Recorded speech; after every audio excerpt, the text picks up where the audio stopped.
Hallelujah. Hallelujah. Hallelujah. It's a great blessing for me to be here once again in front of you all. உங்களுக்கு முன்பாக மீண்டும் ஒரு முறை நிற்பது எனக்கு கிடைத்த ஸ்லாக்கியமாக நான் கருதுகிறேன். God has been kind and gracious to us so far. தேவனுடைய எல்லா கிருபைக்காக நான் கர்த்தருக்கு நன்றி செலுத்துகிறேன். Even in the past year, my dad passed away, but God has helped us so far in the ministry. கடந்த ஆண்டிலே என்னுடைய தகப்பனார் மரித்து போனார். ஆனாலும் தேவனாகிய கர்த்தரே எனக்கு தகப்பனாக இருந்து எங்களை நடத்தி கொண்டிருக்கிறார். It is only by His grace and His mercy that He has led us so far. தேவனாகிய கர்த்தருடைய வார்த்தை தான், அவருடைய கிருபை தான் இதுவரை எங்களை நடத்தி கொண்டிருக்கிறது. Today we read from the book of Lamentations, chapter 3, verse 22 and 23. வாசனம் செய்கிறேன். We read from the book of Lamentations, chapter 3, verse 22 and 23. புலம்பலுடைய புஸ்தகம் 3வது அதிகாரம் 22ஆம் வசனத்தில் இருந்து சில காரியங்களை உங்களுக்காக நான் வாசிக்க போகிறேன். Lamentations, chapter 3, verse 22 and 23. புலம்பல் 3ஆம் அதிகாரம் 22, 23 வசனங்கள். நாம் நிர்மூலமாக இருப்பது கர்த்தருடைய கிருபையே, அவருடைய இரக்கங்களுக்கு முடிவில்லை. அவைகள் காலைதோறும் புதியவைகள், உம்முடைய உண்மை பெரிதாக இருக்கிறது. This passage from Lamentations talks about God's great love, His mercy and His faithfulness. இந்த வசனங்களை நாம் பார்க்கும் பொழுது தேவனுடைய பெரிதான கிருபையையும் அவருடைய உண்மையையும் குறித்து இந்த வார்த்தைகள் நமக்கு பேசுகிறது. It was written by prophet Jeremiah during one of the Israelites' most darkest moments. இந்த எரேமியா தீர்க்கதரிசி இந்த காரியத்தை எழுதின பொழுது ஒரு கடினமான சூழ்நிலையின் பின்னணியிலே இந்த வார்த்தைகளை அவர் பதிவு செய்தார். It was written after the Babylonians came and destroyed Jerusalem in 586 BC.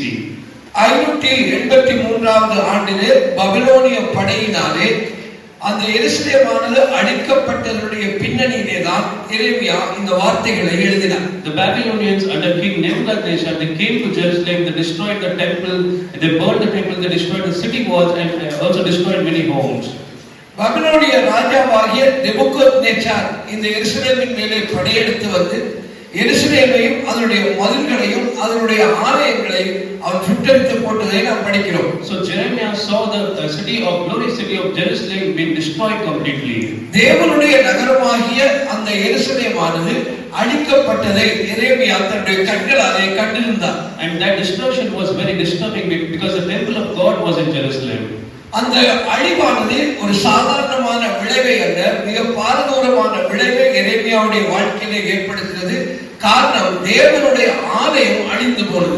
Jeremiah had warned the people of Judah for many years and he said that God's judgment would come upon you if you do not repent. நீண்ட ஆண்டுகளாக எரேமியா தேவனுடைய கோபாக்கினையின் தண்டனையானது இந்த யூதா ஜனங்கள் மேலே வரப்போகிறது என்று எச்சரித்துக் கொண்டே இருந்தார். But all his warnings were ignored and finally when the destruction happened, Jeremiah was heartbroken. ஆனால் இந்த எரேமியா சொன்ன எச்சரிப்புகளுக்கு ஜனங்கள் செவி கொடுக்காமல் போனார்கள். ஆனால் முடிவில் எரேமியா சொன்னதை போல அந்த அழிவு நேர்ந்த பொழுது அந்த அழிவு அவனுடைய இருதயத்திலே விஷனத்தை உண்டாக்கினது. So in the book of Lamentations, Jeremiah expresses his great sorrow and his grief. இதனாலே தான் இந்த புலம்பலின் புஸ்தகத்திலே தன்னுடைய துக்கத்தை வெளிப்படுத்தும் முகமாக புலம்பல் பாடலாக இந்த புலம்பலை அவர் பாடுகிறார். He describes the pain and destruction that he witnessed during the Jerusalem being destroyed. இந்த எருசலேம் அழிக்கப்பட்ட பொழுது அவனுக்கு இருந்த மனநிலையை தான் ஒரு துக்கத்தின் பாடலாக, கண்ணீரின் பாடலாக, புலம்பலாக அவன் வெளிப்படுத்துகிறான். In Lamentations chapter 1 verse 1 and 2, நீங்கள் புலம்பல் 1ஆம் அதிகாரம் 1ஆம் 2ஆம் வசனத்தை படிப்பீர்களானால் he says how deserted this city lies now. அவன் சொல்லுகிறான், இந்த இந்த நகரமானது எவ்வளவு வெறுமையாக இருக்கிறது. It was so full of people once. ஒரு காலத்திலே நிறைய ஜனங்களாலே ஜனம் பெருத்த நகராக இருந்தது. In verse 2 he says how like a widow she is, who once was a great among nations. இரண்டாவது சொல்லுகிறார், இப்பொழுது அவள் கண்ணீர் விட்டு அழுது கொண்டு இருக்கிறவராக ஒரு விதவையை போல இருக்கிறாள். முன்னோ அவள் பெரிய தேசமாக இருந்தாளே. So the entire book of Lamentations, this Jeremiah has expressed his great sorrow and grief. ஆகவே இந்த புலம்பல் புஸ்தகம் முழுவதிலும் தேவனாகிய கர்த்தருடைய அழிவினாலே ஏற்பட்ட காரியத்தை நிரப்ப எரேமியா புலம்புகிறதை நாம் பார்க்கிறோம். And in Lamentations chapter 3, Jeremiah begins the chapter with his complaint against God. அங்கே 3வது அதிகாரத்தை ஆரம்பிக்கிற பொழுது தேவனுடைய கோபத்தை குறித்து பேசி அவனை ஆரம்பிக்கிறான். If you read in the book of Habakkuk Habakkuk, in the first chapter of Habakkuk, the prophet Habakkuk was also complaining to God. நீங்கள் ஆபகுக் தீர்க்கதரிசன புத்தகத்தினுடைய அந்த புத்தகத்தை படிப்பீர்களானால் அங்கு இப்படிப்பட்ட காரியத்தோடு ஆரம்பிக்கிறதை நாம் பார்க்கிறோம். அவன் தரிசனமாக கண்டான் என்று படிக்கிறோம். Habakkuk was complaining about the situation around him. இந்த ஆபகுக் தன்னை சுற்றியுள்ள சூழ்நிலையை நோக்கி பார்க்கிறான். He was complaining about the sins of the people around him. அவனை சுற்றி இருந்த ஜனங்களுடைய பாவத்தினுடைய நிலையை அவன் கண்டான். But here Jeremiah's complaint was something different. ஆனால் இங்கே எரேமியா அவன் சொல்லுகிறதான குறைபட்டு கொள்ளுகிற காரியம் வித்தியாசமானது. He was not complaining about the situation or the people around him. அவன் தன்னை சுற்றி இருக்கிற ஜனங்களுடைய நிலையை குறித்து குறைபட்டு இந்த புலம்பலை படிக்கவில்லை. But his complaints were directly against God. அவன் தேவனுக்கு காரியத்துக்கு முன்பாக வைத்து தேவனுக்கு முன்பாக தான் இந்த புலம்பலை செய்கிறான். In Lamentations chapter 3 we can read the first 18 verses. Jeremiah's complaints was against God. நீங்கள் இந்த வசனங்களை படிக்கும்போது முதல் 18 வசனங்களிலும் அவன் தேவனுக்கு விரோதமாக அல்லது தேவனை எதிர்த்து காரியங்களை சொல்லுகிறதை நாம் படிக்க முடியும். In Lamentations chapter 3 verse 2 he says that God has driven me away and he made me walk in darkness. ஆண்டவராகிய தேவன் என்னை வெளிச்சத்திலே அல்ல இருளிலே நடத்தி கொண்டு வந்தார் என்று 3ஆம் அதிகாரம் 2ஆம் வசனத்திலே அவன் சொல்கிறான். In verse 4 he says that he has made my skin and my flesh grow old. 4ஆம் வசனத்திலே கர்த்தர் என்னுடைய தோலையின் சதையை முற்றலாக்கி என்னுடைய எலும்புகளை நொறுக்கினார் என்று சொல்கிறான். Verse 6 he says he has made me dwell in darkness. 6ஆம் வசனத்திலே இருளான இடங்களிலே என்னை ஆண்டவர் கிடத்தினார் என்று சொல்கிறான். In verse 8 he says even when I pray the Lord does not answer, does not hear my prayer. 8ஆம் வசனத்தை படிக்கும் பொழுது நான் சத்தமிட்டு கூப்பிட்டாலும் ஜெபித்தாலும் கூட தேவன் அதை கேட்கவில்லை என்று சொல்கிறார். If you go on reading till verse 18 all his complaints were against God. நீங்கள் இதையெல்லாம் படிக்கிற பொழுது அவன் தேவனுக்கு விரோதமாக அல்லது தேவனை முறையிட்டு காரியங்களை சொல்லுகிறதை நாம் படிக்கிறோம். He was blaming God for all that was happening in Jerusalem. இந்த காரியங்களை எல்லாம் கர்த்தர் தான் வரப்படினார் என்று அவன் கர்த்தரை சொல்லுகிறதை நாம் படிக்கிறோம். In Exodus chapter 16 verse 3 the Israelites were also complaining against God. நமக்கு தெரியும் யாத்ராகமத்தின் புத்தகத்தில் இஸ்ரவேல் ஜனங்கள் கூட இப்படித்தான் கர்த்தருக்கு விரோதமாக சொன்னார்கள். The Israelites lacked water and food in the wilderness. அங்கே வனாந்தரத்திலே போன பொழுது அவர்களுக்கு உணவு குறைபட்டது, தண்ணீர் குறைபட்டது, அவர் கர்த்தருக்கு விரோதமாய் முறுமுறுத்தார்கள். So they started complaining against God. அதனாலே தேவனுக்கு விரோதமாக அவர்கள் முறுமுறுத்ததை நாம் படிக்கிறோம். Because they were focusing on their present condition rather than remembering God's past faithfulness. அவர்கள் தங்களுடைய இப்பொழுது உள்ள நிலையை பார்த்தார்களே தவிர கடந்த நாட்களிலே கர்த்தர் அவர்களுக்கு செய்த நன்மைகளை மறந்து போனார்கள். In that verse they were saying that it was better to die in Egypt rather than dying in the wilderness. அவர் ஒரு கட்டத்திலே சொன்னார்கள் நாங்கள் இந்த வனாந்தரத்திலே சாகிறதை காட்டிலும் எகிப்திலே செத்திருந்தால் நலமாயிருக்கும் என்று சொன்னார்கள். Even in Psalm 13 verse 1 David complains against God. He says, how long, O Lord, will you forget me forever? சங்கீதங்களின் புத்தகத்திலும் தாவீது இப்படி ஒரு காரியத்தை சொல்கிறான், கர்த்தாவே எதுவரைக்கும் நீர் என்னை மறந்திருப்பீர்? He says, how long will you hide your face from me? ஆண்டவரே உம்முடைய முகத்தை நீர் எதுவரைக்கும் என்னை விட்டு மறைப்பீர் என்று அவன் கேட்டான். Even today there are so many people like Jeremiah who keep complaining against God. இப்படித்தான் எரேமியாவை போல தேவனை பார்த்து தேவனை குறை சொல்லுகிறவர்கள் ஏராளம் பேர் உண்டு. When they become sick they blame God. அவர்களுக்கு உடம்பு சரியில்லாமல் பலவீனப்பட்டு போகிற பொழுது அவர்கள் கர்த்தரை குறை சொல்வார்கள். When something bad happens in their life they blame God. அவருடைய வாழ்க்கையிலே ஒரு தவறான சோகமான சம்பவம் நடந்து விட்டால் அதற்காக கர்த்தரை குறை சொல்வார்கள். When they face some kind of loss they directly complain against God. அவருடைய வாழ்க்கையிலே ஒரு இழப்பு ஏற்பட்டால் அவர்கள் கர்த்தரை குறை சொல்வார்கள். When they lose someone very close to their heart they complain against God. அவருடைய இருதயத்துக்கு ஏற்ற ஒருவர் மரித்து போய்விட்டால் கர்த்தரை குறை சொல்வார்கள். How many people say that I have complained against God? எத்தனை பேர் அப்படி கர்த்தருக்கு விரோதமா நீங்க பேசியிருக்கீங்க? Nobody has complained against God. அப்படியா? நீங்க எல்லாம் பரிசுத்தவான்கள் அப்படி செஞ்சிருக்க மாட்டீங்க அப்படியா? Hallelujah. Hallelujah. Sometimes it is very difficult to understand what God does in our lives. தேவனாகிய கர்த்தர் நம்முடைய வாழ்க்கையிலே எப்படி கிரியை செய்கிறார் என்று புரிந்து கொள்வது இலகுவான காரியம் அல்ல. Because what God does in our life is very different than what we may expect. நாம் எதிர்பார்க்கிறபடி அல்ல, தேவன் காரியங்களை நடப்பிப்பது எப்பொழுதும் வித்தியாசமாகவே இருக்கும். Even when our father passed away last year, கடந்த ஆண்டே என்னுடைய தகப்பனார் மரித்த பொழுது we were all very broken. உண்மையாகவே நாங்கள் ஒரு உடைந்த நிலையிலே இருந்தோம். But not even once did we complain against God. ஆனால் ஒரு பொழுதும் நாங்கள் தேவனுக்கு விரோதமாக முறுமுறுக்கவில்லை. Because we know whatever God does is according to His will and His plan. ஏனென்றால் எங்களுக்கு ஒன்று தெரியும், தேவனாகிய கர்த்தர் சகலத்தையும் அவருடைய சித்தத்தின்படியும் அவருடைய நோக்கத்தின்படியுமே செய்கிறார். Hallelujah. Hallelujah. The main reason why people complain against God is because they do not remember the past faithfulness. தேவனாகிய கர்த்தரிடத்துக்கு கர்த்தரை குறை சொல்லுகிறவர்கள் தேவனுடைய உண்மையை அறியாதபடியினாலே தான் அவ்வாறு செய்கிறார்கள். Here prophet Jeremiah was complaining because in verse 19 what did he remember? நீங்கள் இதை வசிக்கிற பொழுது இந்த எரேமியா எப்படி தேவனை குறை சொன்னார் என்று 19ஆம் வசனத்தை படிக்கிற பொழுது In Lamentations chapter 3 verse 19 we can see why he was complaining. இந்த 19ஆம் வசனத்தை படிக்கிற பொழுது இந்த எரேமியா கர்த்தரை குறை சொன்னதற்கான காரணத்தை அங்கே பார்க்கிறோம். In verse 19 he says, I remember my affliction. அவனுடைய தவிப்பை நான் நினைக்கிறேன் என்று சொல்கிறார். He was remembering his affliction and his wandering. அவனுடைய வாழ்க்கையில ஏற்பட்ட சோக நிகழ்ச்சிகளை அவன் நினைத்து பார்க்கிறான். So Jeremiah was not remembering the good things that God did for Israelites and for him.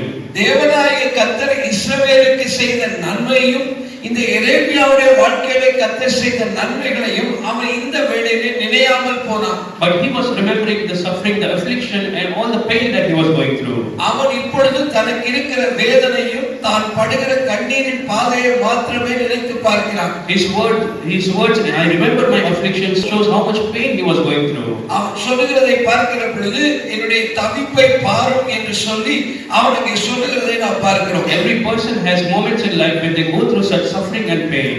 ஒவ்வொரு மனிதனுடைய வாழ்க்கையிலும் வேதனையின் கட்டம், வேதனையை கடந்து போக வேண்டிய கட்டம் இருக்கிறது. Life is filled with such difficulties and challenges. நம்முடைய வாழ்க்கை முழுவதும் இப்படியான சவால்களுக்கு முகம் கொடுத்து தான் நாம் வாழ வேண்டும். It may be a physical challenge. ஒருவேளை உங்களுடைய சரீர பிரகாரமான பிரச்சனையாக It may be some financial struggles. ஒருவேளை உங்களுக்கு பொருளாதார பிரச்சனையா பண கஷ்டமாக இருக்கலாம். Or it may be a broken relationships. ஒருவேளை உடைந்து போன முறிந்து போன உறவுகளாக இருக்கலாம். So while it is important to accept or acknowledge these problems in our lives, இந்த வேளையில இந்த சூழ்நிலைகளை நாம் ஏற்றுக்கொள்வது ஏன் அவசியமானது என்றால், but it is dangerous to keep dwelling on those problems. இந்த பிரச்சனைகளிலே நாம் தங்கி விடாமல் தொடர்ந்து முன்னேற வேண்டியது அவசியமாக இருக்கிறதுனாலே இந்த காரியங்களை நாம் அதிகமாக எடுத்துக்கொள்ள கூடாது. Hallelujah. Hallelujah. Because in verse 20 we read Jeremiah's soul becomes downcast. இந்த 20ஆம் வசனத்தை பாருங்க.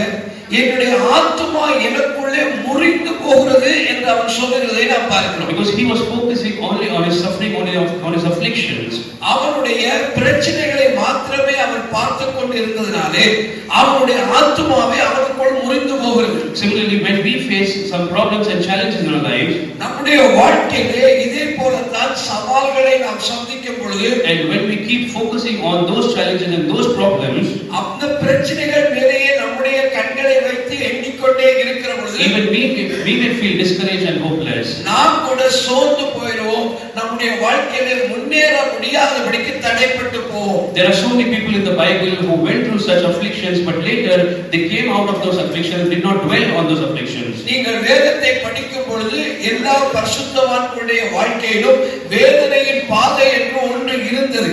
ஆனால் அவர்கள் அந்த வேதனையிலே தங்கி விடாதபடி அதை தாண்டி அவர்கள் பயணித்ததை நாம் படிக்க முடியும். In Job chapter 3 verse 11 to 13 we read, நாம் யோபுடைய புத்தகத்திலே அதை படிக்கிற பொழுது, in Job chapter 3 verse 11 to 13, 3ஆம் அதிகாரம் 11 முதல் 13 வசனங்களை படிக்கிற பொழுது, even Job went through immense sufferings.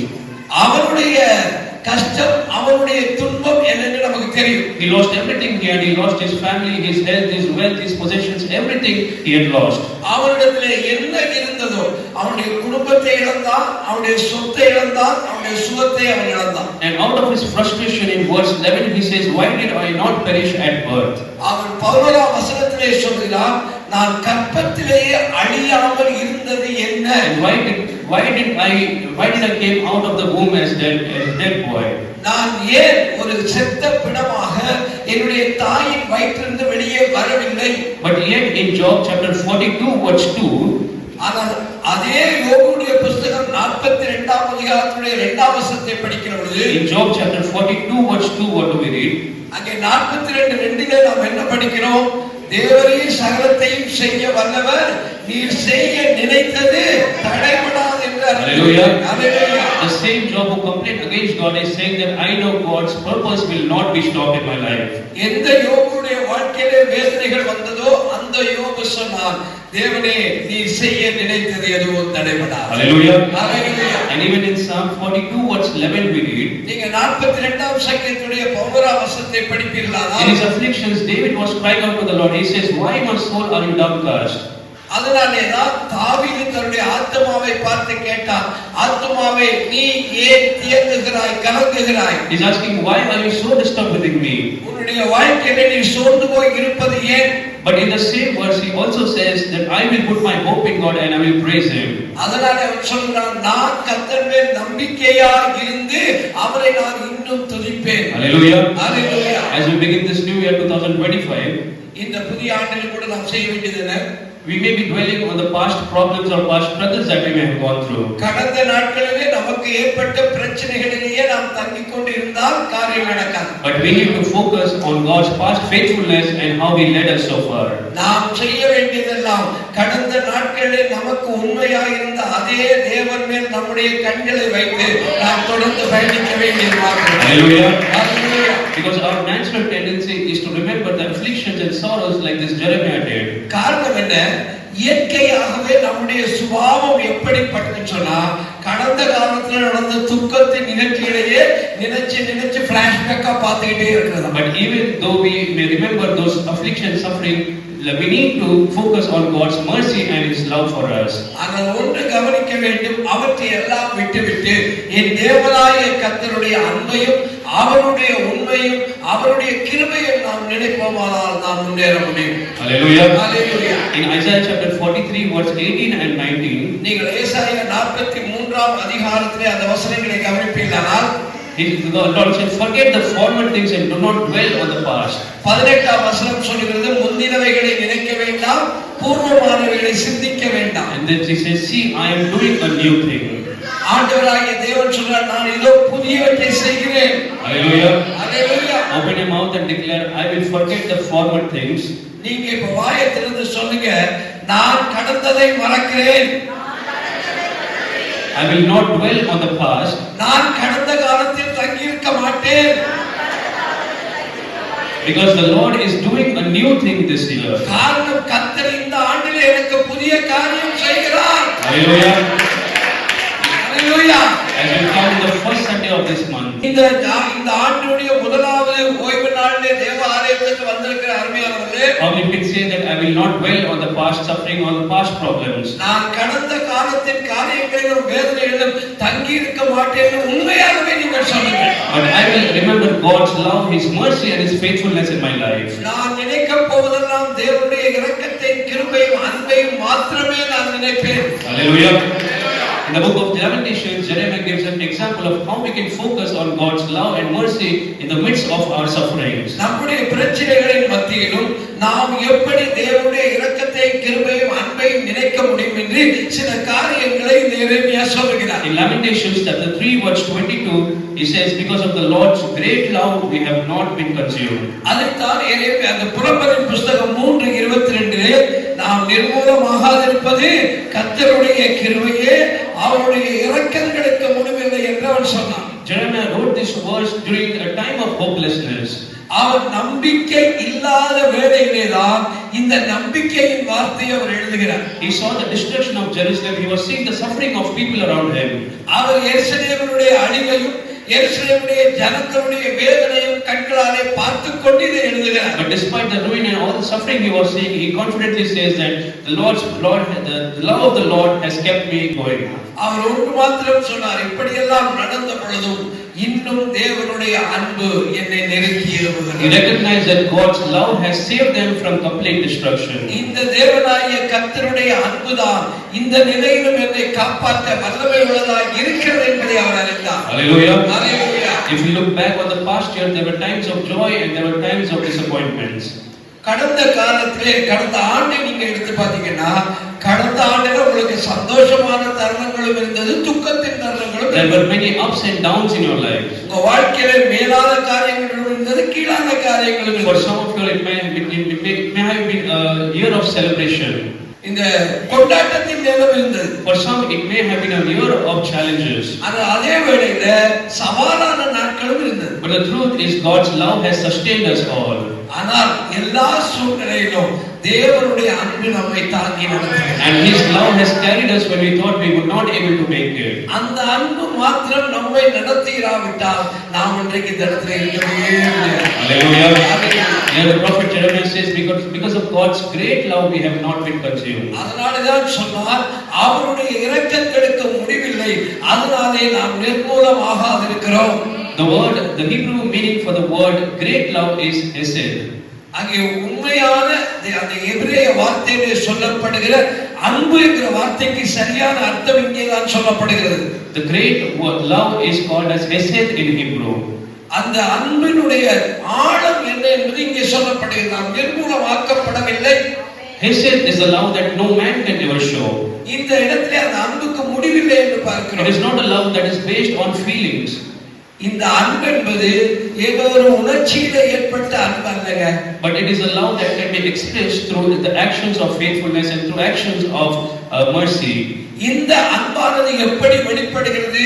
தேவனுடைய கிரியையிலும் அவருடைய கிருபையிலும் நமக்கு வெளிப்படுகிறது. We can read about God's hesed love in Exodus chapter 34 verse 6. நீங்க யாத்திராகமம் 24ஆம் அதிகாரம் 6ஆம் வசனத்தை படிப்போமானால், In Exodus chapter 34 verse 6, நீங்க 34:6 படிக்கிற பொழுது it is written, the Lord is slow to anger, He is abounding in love. அங்கே கர்த்தரை குறித்து சொல்லப்படும் பொழுது அவர் நீடிய சாந்தமும் மகா தயவும் சத்தியமும் உள்ள தேவன் என்று சொல்லப்பட்டது. Abounding in love is the hesed love. அவருடைய அன்பு எப்படிப்பட்டது? நீடிய அன்புள்ள தேவனாக. It shows God's unfailing love for the people of Israel. இஸ்ரவேல் ஜனத்தின் மேல் தேவனுடைய அன்பு ஒருபோதும் முடிந்து போகாத அன்பாய் இருந்தது. Despite their frequent disobedience, God's love, hesed love was always for them. இந்த இஸ்ரவேல் ஜனங்கள் கர்த்தருக்கு கீழ்ப்படிந்து நடக்க தவறின பொழுதும் அவர்களை அன்பு செய்வதை விட்டு தேவன் விலகவே இல்லை. The main characteristic of this hesed love that it is unconditional. இந்த தேவனுடைய அன்பு என்பது எப்படிப்பட்ட அன்பு? நிபந்தனை அற்ற அன்பு. God's love is always there for us even when we do not act as per His expectations. ஆண்டவராகிய தேவனுக்கு ஏற்றபடி நாம் நடக்காத பொழுதும் தேவன் நம்மேலே அன்பு கூறுகிறவராகவே இருந்திருக்கிறார். Nowadays it is difficult to find such unconditional love in humans. இன்றைக்கு பாருங்க, மனிதர்கள் மத்தியிலே இப்படிப்பட்ட நிபந்தனையற்ற அன்பு நம்மால பார்க்க முடியுமா? You can expect such unconditional love even for animals. நாம மனிதர்களை மிருகங்களை கூட பார்க்க முடியாது. But it is difficult to find such unconditional love in humans. ஆனா ஒருவேளை மிருகங்கள்ல கூட அந்த அன்பு இருக்கலாம், மனிதன்ல அந்த அன்பு இல்லாமலே இருக்கு. But more than any animal or human, the true unconditional love comes from God. மனிதனோ மிருகமோ அவன்கிட்ட இல்லாத இந்த அன்பை நமக்கு மேலே தருகிறவர் நம்முடைய தேவன் மாத்திரம். Hallelujah. In Genesis chapter 3 verse 21 we read, நீங்கள் ஆதியாகமம் 3ஆம் அதிகாரம் 21ஆம் வசனத்தை படிக்கிற பொழுது we see God's hesed love was from the beginning of mankind. அங்கே ஆண்டவராகிய தேவன் சிருஷ்டித்த பொழுது அந்த அன்பை வெளிப்படுத்துவதை நாம் படிக்கிறோம். After Adam and Eve sinned against God and they were removed from the garden, ஆதாமும் ஏவாளும் பாவம் செய்து அவர்கள் தோட்டத்தை விட்டு துரத்தப்பட்ட பின்பு God revealed His hesed love by clothing them with garment of skin. அப்போதும் தேவனாகிய கர்த்தர் அவர்கள் மேல் இறங்கி தம்முடைய அன்பை அவர்களுக்கு வெளிப்படுத்தும்படி அவருக்கு தோல் உடைகளை உண்டாக்கினதை பார்க்கிறோம். Though they faced consequences, but God still displayed His love in their lives. அவர்கள் பாவத்திற்கான விளைவுகள் அங்கே இருந்தாலும் தேவனாகிய கர்த்தர் அந்த வேளையிலும் கூட அவர் மேல் அன்புள்ளவராகவே இருந்தார். Even in Exodus chapter 32, we read God's hesed love for the Israelites, even after the idolatry, even after such disobediences. இந்த இஸ்ரவேல் ஜனங்கள் வனாந்திரத்திலே தேவன் நடத்தி கொண்டு வந்து அற்புதங்களை செய்தோம். அவர்கள் கீழ்ப்படியாமல் அவருக்கு விரோதமாய் பாவம் செய்த பொழுதும் இந்த தேவன் அவர்கள் மீது அன்புள்ளவராகவே இருந்தார். In Exodus chapter 32, verse 1 and 2, நீங்கள் 32ஆம் அதிகாரம் 1ஆம் 2ஆம் வசனங்களை படிக்கிற பொழுது, while Moses went on top of Mount Sinai to receive the 10 commandments from God, ஆண்டவரிடத்திலிருந்து 10 கட்டளை வாங்கி கொண்டு வரும்படியாய் மோசே அந்த சீனாய் மலையிலே ஏறின பொழுது Moses was taking a long time and the people of Israelites could not wait. இந்த மோசே திரும்பி வருவதற்கு நாளானதினாலே மோசேக்கு என்ன நடந்தது என்று எங்களுக்கு தெரியவில்லை என்று சொல்லி So they made a golden calf, an idol, and started worshipping it, அவர்கள் அங்கே ஒரு பொன் கன்றுக்குட்டியை உண்டாக்கி அதை தொழுது கொள்ள ஆரம்பித்தார்கள். which was totally against God's covenant with them. அது தேவனாகிய கர்த்தருக்கு விரோதமான ஒரு பெரிய பாவமாக இருந்தது. But still God showed these heads love by not destroying them. ஆனாலும் தேவனாகிய கர்த்தர் அவர்களை அந்த இடத்திலே உடனே அழிக்கவில்லை. Even while they were wandering in the wilderness for 40 years, God's guidance was always with them. ஆண்டவராகிய தேவன் அவருடைய குற்றத்திற்காக 40 ஆண்டுகள் வனாந்தரத்திலே சுற்றித் திரிய விட்டாலுமே கூட அன்போடே கூட தான் அதை செய்தார். Today do we believe that so far God's hesed love has taken care of you, has protected you and guided you? இந்நாள் வரைக்கும் நம்மை காத்தது, வழிநடத்தது, பாதுகாத்தது எல்லாமே தேவனுடைய சுத்த அன்புதான். Through all the challenges, through all the problems, God's hesed love has protected you. நாம் இந்த நாட்களிலே சந்தித்த எல்லா சவால்கள் மத்தியிலும், போராட்டங்கள் மத்தியிலும், வேதனைகள் மத்தியிலும் நாம் தப்பி இருப்பது அவருடைய அன்பின் நிமித்தம் மாத்திரமே. Hallelujah. Hallelujah. Think of the health challenges that you faced last year. கடந்த ஆண்டிலே நீங்கள் பல சவால்களுக்கு முகம் கொடுத்திருக்கலாம். Sometimes, some days you did not have any money to pay. சில வேளைகளில் உங்களுக்கு ஒரு பைசா கூட இல்லாம இருந்திருக்கலாம். You were so emotionally very weak.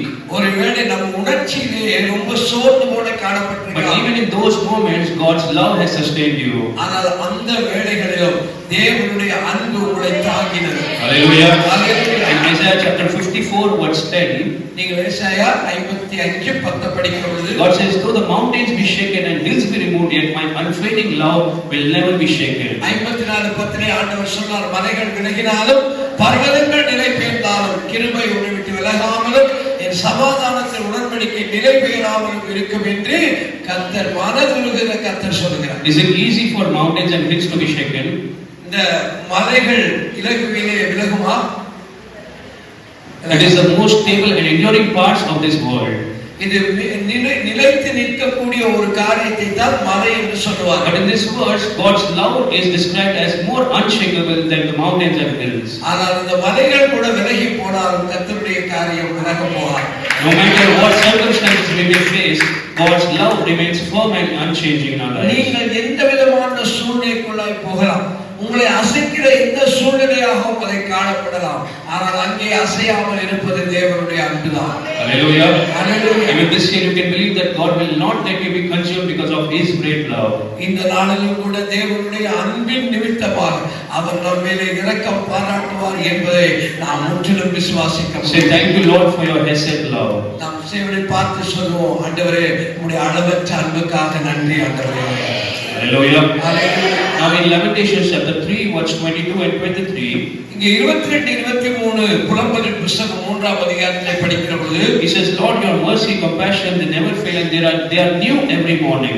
அவை காலைதோறும் புதிதாக இருக்கிறது, உமது உண்மை பெரிதாக இருக்கிறது என்று அவருடைய இரக்கத்தை குறித்து அவன் சொல்லுகிறான். Now understand, Jeremiah was in deep sorrow and pain as he was witnessing the destruction around him. அவனை சுற்றியுள்ள அழிவை பார்த்து வேதனையிலே இந்த எரேமியா இருந்து கொண்டிருக்கிறான். His heart was completely broken. அவருடைய இருதயம் நொறுங்கின இருதயமாய் இருக்கிறது. But even in the midst of all the pain and suffering, he says, Lord, your mercies are new every morning.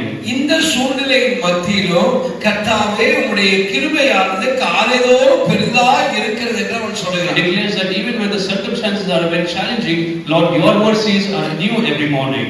நமக்கு முன்பா எல்லா சூழ்நிலைகளும் நமக்கு எதிராக இருந்த வேளையிலும் தேவனுடைய இரக்கமும் கிருபையும் அன்பு ஒருபோதும் மாறினதில்லை. The Hebrew word for mercy is rekamim.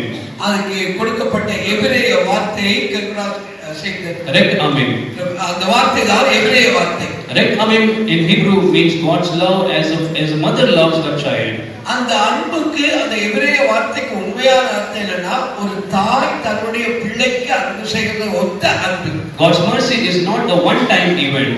இந்த தேவனுடைய அன்பு என்று சொல்வது ஏதோ ஒரு நாள் நிகழ்ச்சி அல்ல, But it is renewed every morning in our life. அது ஒவ்வொரு நாளும் காலை வேளையில் நமக்கு புதிதாக தரப்படுகிற காரியம். No matter how bad or how difficult your previous day was, உங்களுடைய முதல் நாள் கடினமான நாளாக, வேதனை நாளாக, பிரச்சனை நாளாக இருந்திருக்கலாம். but His new mercy gives you new strength and new hope to face the day. ஆனால் புது நாள் தொடங்குகிற பொழுது தேவன் யாவற்றையும் புதிதாக்கி நமக்கு தருகிறார். Hallelujah. Hallelujah. In Psalm 103 verse 13, 103 மூன்றாம் சங்கீதத்துடைய 13ஆம் வசனத்தை படிக்கிற பொழுது David talks about God's coming mercy and compassion. ஆண்டவருடைய இரக்கத்தை குறித்து அந்த தாவீது அங்கே சொல்லுகிறார். He says, as a father has compassion on his children, so the Lord has compassion on his people. தகப்பன் தன் பிள்ளைகளுக்கு இரங்குகிறது போல கர்த்தர் தமக்கு பயந்தவர்களுக்கு இரங்குகிறார் என்று சொல்கிறார். Even in Isaiah chapter 49 verse 15 and 16, God says, even though a mother may forget, but I will not forget you. ஆண்டவர் ஏசாயா 49ஆம் வசனத்திலே சொல்கிறார், ஸ்திரீயானவள் தன் கர்ப்பத்தின் பிள்ளைக்கு இரங்காமல் தன் பாலனை மறப்பானோ அவன் மறந்தாலும் நான் உன்னை மறக்கிறதில்லை. Hallelujah. Hallelujah. Today more than everything, our salvation through Jesus Christ is because of his great mercy. ஒன்று கவனிக்க வேண்டும், ஆண்டவராகிய இயேசு கிறிஸ்துவுக்குள்ளாக நாம் பெற்ற அந்த இரட்சிப்பு தேவனுடைய கிருபையினால் நாம் பெற்றது. In Titus chapter 3 verse 4 we read, நாம் தீத்துவுடைய புத்தகம் 3ஆம் அதிகாரம் 4ஆம் வசனத்திலே, the Lord saved us not because of good works or good deeds. ஆண்டவராகிய தேவன் நம்முடைய நற்கிரியைகளினாலே நம்மை அவர் ரட்சிக்கவில்லை, but he saved us only through his mercy. அவர் தம்முடைய தயையினாலும் இரக்கத்தினாலும் நம்மை ரட்சித்தார். Hallelujah. Hallelujah. And you say, thank you Lord for saving me through your mercy. நீங்கள் இன்னைக்கு ஆண்டவரை பார்த்து சொல்ல முடியும், ஆண்டவரே உம்முடைய தயவினாலும் இரக்கத்தினாலும் என்னை ரட்சித்ததற்காக உமக்கு நன்றி ஆண்டவரே. Hallelujah. Hallelujah. Even in Exodus chapter 16 verse 4 we read, நீங்கள் யாத்திராகமம் புத்தகத்திலே 16ஆம் அதிகாரம் 4ஆம் வசனத்தை படிக்கிற பொழுது, when the Israelites were wandering in the wilderness, every morning God provided them with fresh manna.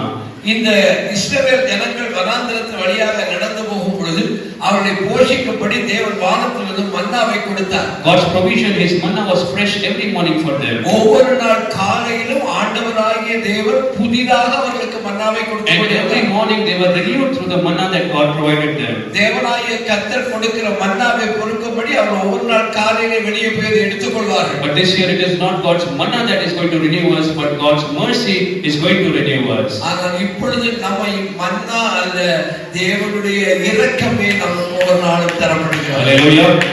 Well, there were many challenges in the past year as well. கடந்த ஆண்டிலே நீங்கள் பல சவால்களுக்கு முகம் கொடுத்திருக்கலாம். But can you testify that God's mercies were new every morning in my life?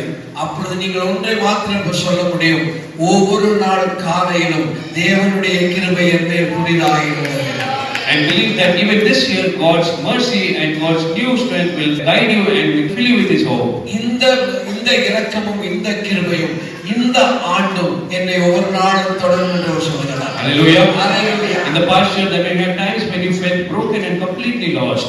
கடந்த ஆண்டிலே பலவிதமான காரியங்களாலே நீங்கள் நொறுங்கி போயிருக்கலாம், நீங்கள் உபத்திரவப்பட்டு போயிருக்கலாம், நீங்கள் இழந்து போயிருக்கலாம். In some situations you may have felt completely hopeless. உங்களுடைய சூழ்நிலைகள் எந்த நம்பிக்கையும் அற்ற ஒரு சூழ்நிலையா இருந்திருக்கலாம். But God's compassion and mercy was still for you. ஆனால் தேவனுடைய மனவுருக்கமும் இரக்கமும் இப்பொழுதும் நம்மோடே கூட இருக்கிறது. He picked you up, he comforted you. அவர் உங்களை தேற்றுவார். And he gave you the strength to keep going. அவர் தொடர்ந்து போவதற்குள்ள பலத்தை நமக்கு தருவார். Some days it is even difficult to get up from your bed.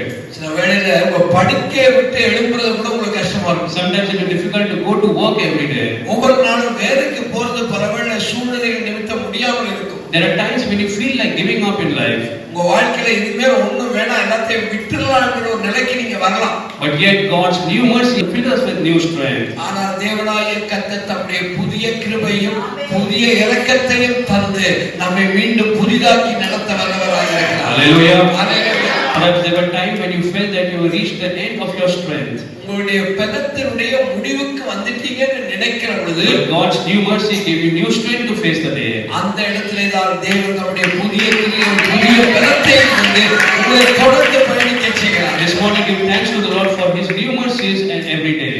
ஒவ்வொரு நாளும் தேவன் நமக்கு பாராட்டுகிற அந்த புதிய கிருபைக்காக இரக்கத்துக்காக கர்த்தருக்கு நன்றி சொல்லுவோம். Hallelujah.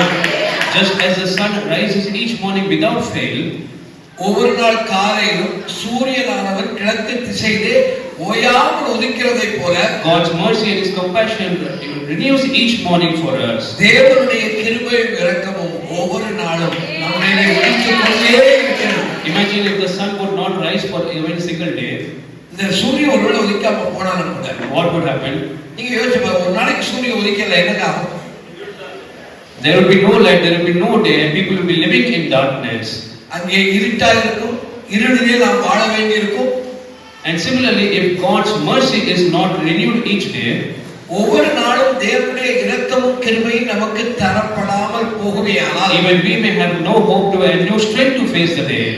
நாம் ஒரு நாளை சந்திக்கிற பெருநட்டவர்களாய் போய்விடுவோம். But we can thank God because His mercy is as constant as the sunrise. ஆனால் தேவனுடைய கிருபை ஒவ்வொரு நாளும் சூரிய உதயம் இருப்பதை போல நம் மேலே தொடர்ந்து இருக்கிறதுக்காக கர்த்தருக்கு நாம் நன்றி சொல்லுவோம். Hallelujah.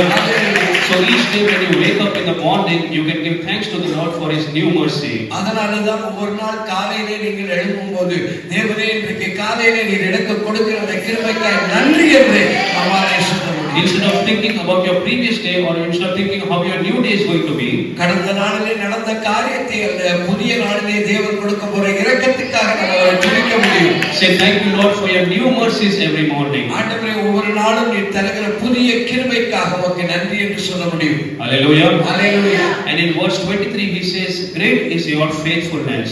அவன் சொல்கிறார் 23ஆம் வசனத்துடைய இறுதி பகுதியிலே உமது உண்மை பெரிதாக இருக்கிறது. In the midst of all his grief, Jeremiah says that Lord, your faithfulness is great.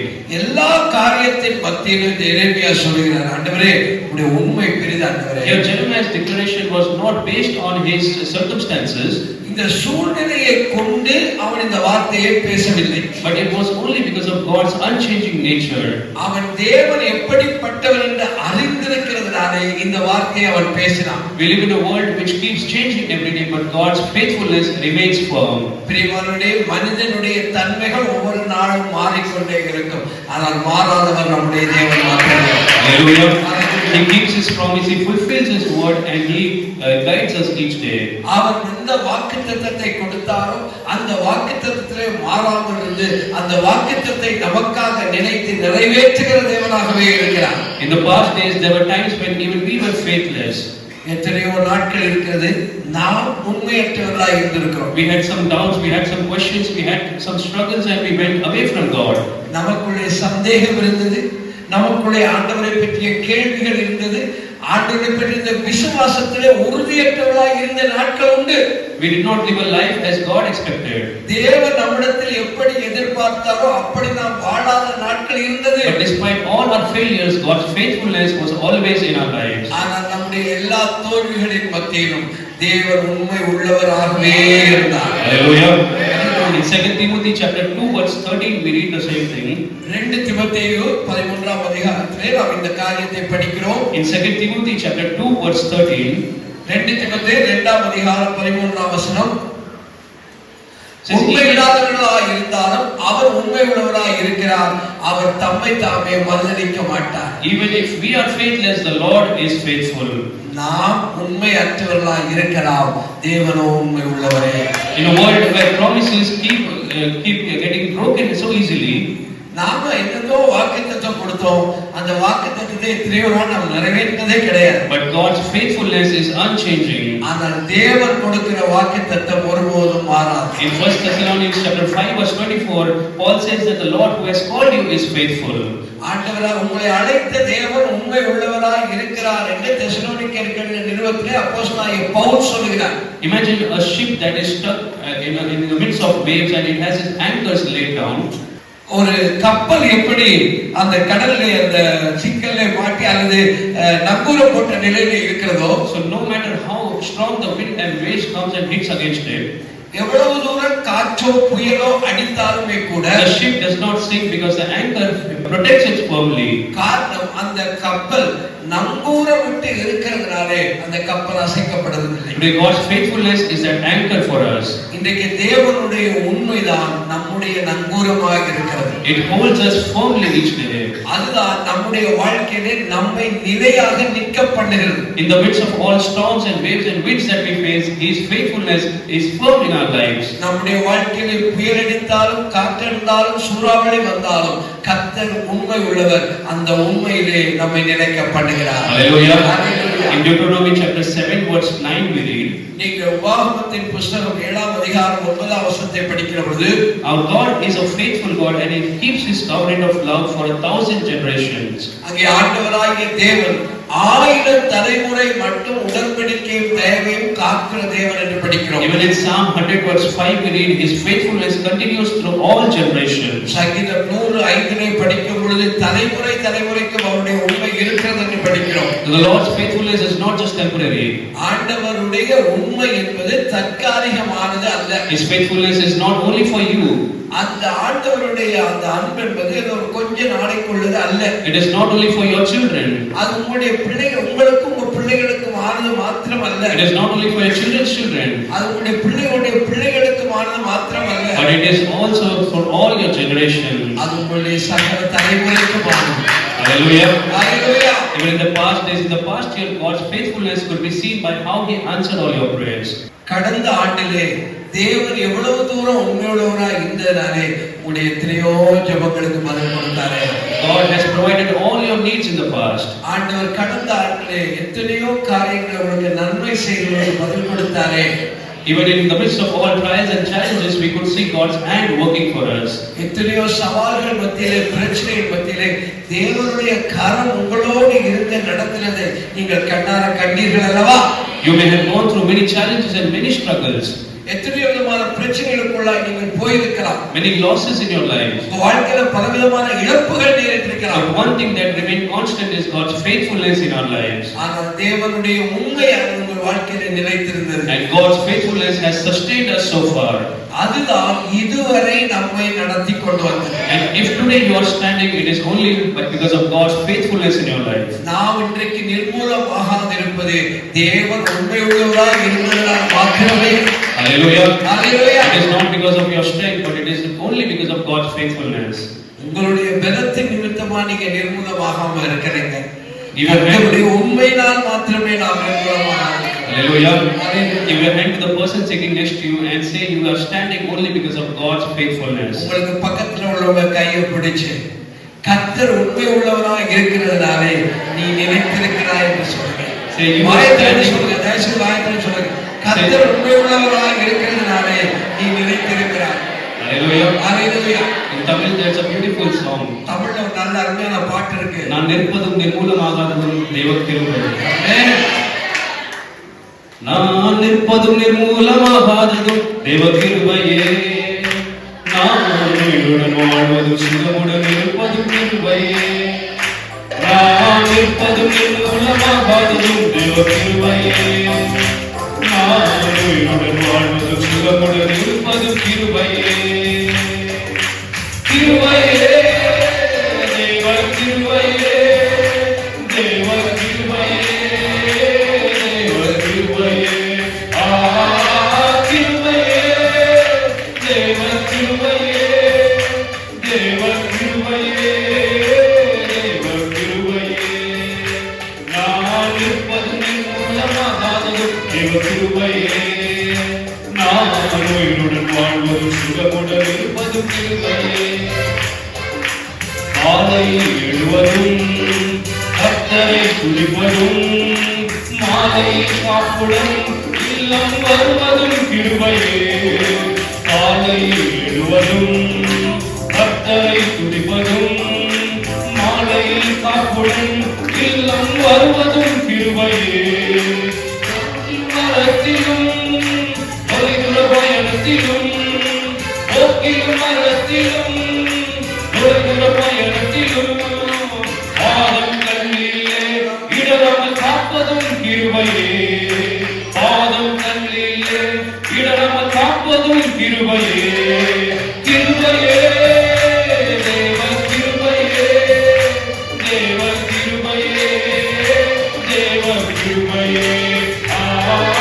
கிருபையே, தேவ கிருபையே, தேவ கிருபையே, தேவ கிருபையே. நான் இருப்பதும் நிர்மூலமாகாததும் தேவ கிருபையே. நான் உயிருடன் வாழ்வதும் சுகமுடன் இருப்பதும் கிருபையே. நான் இருப்பதும் நிர்மூலமாகாததும் தேவ கிருபையே. நான் உயிருடன் வாழ்வதும் சுகமுடன் இருப்பதும் கிருபையே. Hallelujah. Hallelujah. How many of you believe that the Lord's faithfulness has led us so far? தேவனுடைய அந்த கிருபைதான், அவருடைய உண்மைதான் இதுவரை நம்மை நடத்தியது. In this new year, surrender all your fears, all your thoughts in God's hand. இந்த ஆண்டிலே நம்முடைய எல்லா விதமான பயங்களையும் கலக்கங்களையும் தயக்கங்களையும் கர்த்தருடைய கருத்துல கொடுக்கிறோம். Because our God is faithful. காரணம் என்னுடைய தேவன் உண்மை உள்ளவராய் He is the same yesterday, today and forever. அவருடைய உண்மை நேற்றும் இன்றும் என்றும் மாறாது. Hallelujah. Hallelujah. If the Lord was faithful to you in the past, கடந்த நாட்களிலே கர்த்தர் உங்களுக்கு உண்மை உள்ளவராய் if the இருந்திருப்பார், Lord was faithful for you in the past year, கடந்த ஆண்டிலே தேவன் உங்களுக்கு உண்மை உள்ளவராய் இருந்திருப்பாரே, believe that He is faithful for you even today. அதே தேவன் இன்றைக்கும் உங்களுக்கு உண்மை உள்ளவராய் And He will also be faithful in this year as well. இந்த ஆண்டு முழுவதும் கர்த்தர் உங்களுக்கு உண்மை உள்ளவராகவே இருப்பார். Clap your hands and give thanks to the Lord. Say, Lord, thank you for your faithfulness in my life. கரங்களை